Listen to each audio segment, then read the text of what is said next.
Good morning.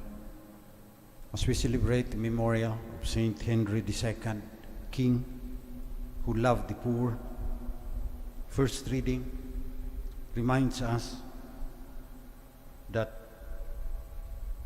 Israel was punished.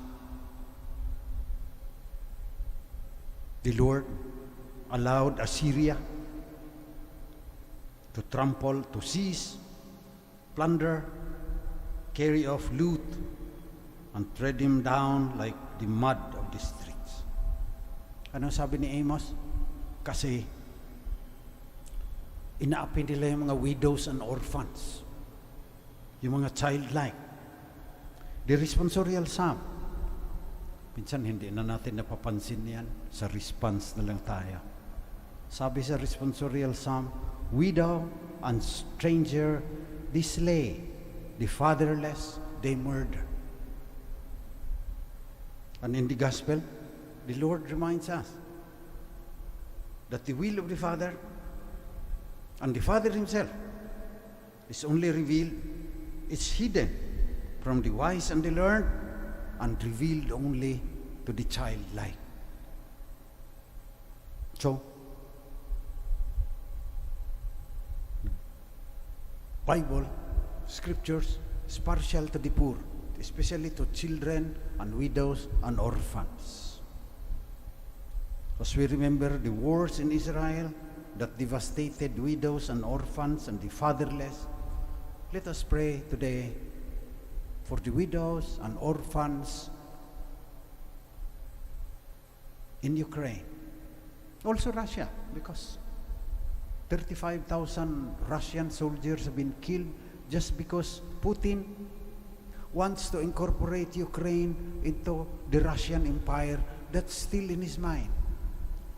One person, Vladimir Putin, causing unimaginable misery to widows and orphans, including us. Mamahal yung pandesal. Maraming mag-starve to death na widows and orphans in Africa because the wheat from Ukraine couldn't be exported to them.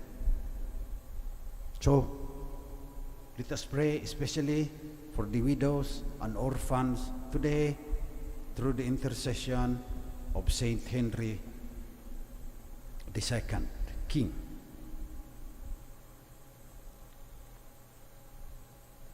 The responsorial psalm, minsan hindi na natin napapansin yan. Pati yung prayers of the faithful. Yung prayers ngayon, tamang-tama din doon sa first reading, responsorial psalm, sinabi ng Panginoon na the little ones, the childlike. Laging sinasabi, the poor, the deprived, and the oppressed, especially the widows and the fatherless.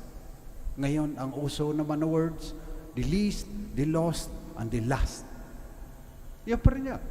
Preferential option for the poor. Mas mamahalin mo raw mamahalin mo lahat ng tao, pero preferential dahil the Lord loves them. Yun ang ibig sabihin. So nakalagay yung preferential option for the poor sa aming constitution. SBD, Society of the Divine Word, paragraph 112. Preferential option for the poor. At yun pinagdadasal natin. Magdadasal ako na ang Ama reveals the mysteries of the kingdom to the little ones. Sa ating prayer of the faithful mamaya. Ang unang kahilingan, that the church may give preferential option for the poor. I think we are not doing much. Kaminsan-minsan, may mga feeding tayo, puro ayuda. We only prolong the dependency syndrome sometimes. Second, request, petition, that government leaders may listen to the needs and cries of the humblest citizens. We're praying for the poor again. The last, the lost, the least. Third petition, that children may get to know God by our teachings and examples. The childlike, the little ones, not only their bodily needs, but also their psychological and spiritual needs. Pagdadasal natin mamaya, Fourth petition, that the sick may find comfort and healing in the care and concern of those who nurse them. Kasama sa poor, yung mahina ang health. Minsan, poor nga para sa akin yung mga milyonaryo na lonely, na mamatay walang nakikiramay. Kasi buong buhay nila, pagpapayaman lang. Samantalang, yung the lowly ones, the childlike, it's to them that Christ will reveal the love of God. So sinasabihan tayo, unless you become like little children, you cannot enter the kingdom of heaven. Ang fifth petition, nagdadasal tayo para sa mga namatay. Lagi naman yan. But I would like to call attention. Pay attention to the prayers. It's connected to the first reading, to the responsorial psalm, to the gospel. Preferential option for the poor. So let us pray through the intercession of Saint Henry that we will be able to craft strategies so that the poor can liberate themselves. Lagi na lang mga lumang damit, mga kalawangin na lata ng sardinas, binibigay natin sa kanila. We empower them. That's what the church would like to do for the poor. Kasi siyempre, may feeding ka dahil nagugutom pa yan eh. Paano ang long term niya? Hindi mo naman mapapakain ng panghabang buhay yan.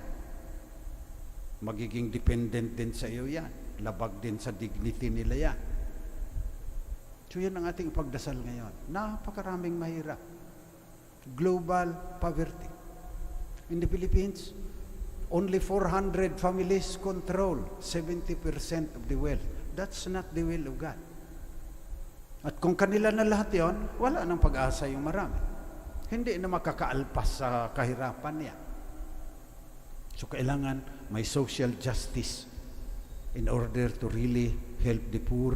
Pagdasal natin yan. Kasi siyempre, may mga baril, may mga security guards, kanila yung army at saka mga pulis, mahihirapan tayo. I am not advocating the communist ideology, NPA. Luma na yan. Yung communist ideology, luma na yan. Hindi na uubra ngayon yan. Para sa amin, magbibigay lang ako ng example, ginagawa namin. The keyboard is mightier than the sword. Educational technology, digital. Tinuturuan namin yung mga mahirap. Marami na kaming napalaya. Sa Smoky Mountain, Tondo, ngayon, Calabarzon na siguro, at buong Kamaynilaan, as many as possible. Turuan mag-keyboard, because the keyboard is mightier than the sword. Luma na yung makipagbarilan ka. Magdadala lang yan na mas maraming baril at mas malaking baril kaysa iyo. Hindi magandang strategy ang sa NPA. Mas maganda yung strategy ni Kristo. Empower them. Teach them the right values, the values of the kingdom. Then give them the skills and competencies. Then they can be liberated from their poverty. Kaya ipagdasal din natin yung ALS program ng Arnold Johnson Mission Foundation. Yan ang kanilang ginagawa. Education for dropouts. Yung preferential option for the poor. Meron kaming 2 malalaking university, meron kaming 9 colleges, may mga high school, pero nag-usap yung mga SBD sa Central Province, sabi, kung preferential option for the poor tayo, bigyang pansin natin yung dropouts, 10 million. 15 to 29 years old in the Philippines have not finished high school. Yan ang aming preferential option for the poor. Si Father Plabe, ang option for the poor, yung widows and orphans noong natukha. Nanganganib ang buhay niya. Preferential option for the poor yan. Sa shrine, nagsisimula na, gagamit ng technology, makipag-partner sa mga farmers, dadalhin sa mga maralita para mas mura yung bilihin dahil nabili na ng mga inchik ata yung mga tindahan. Yung mga markets, yung divisoria kanila na. So grabe ang pangangailangan ng dasal.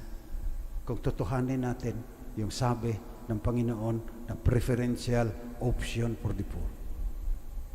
To the childlike, to the little ones, to the poor, deprived and oppressed, to the lost, the least, and the last.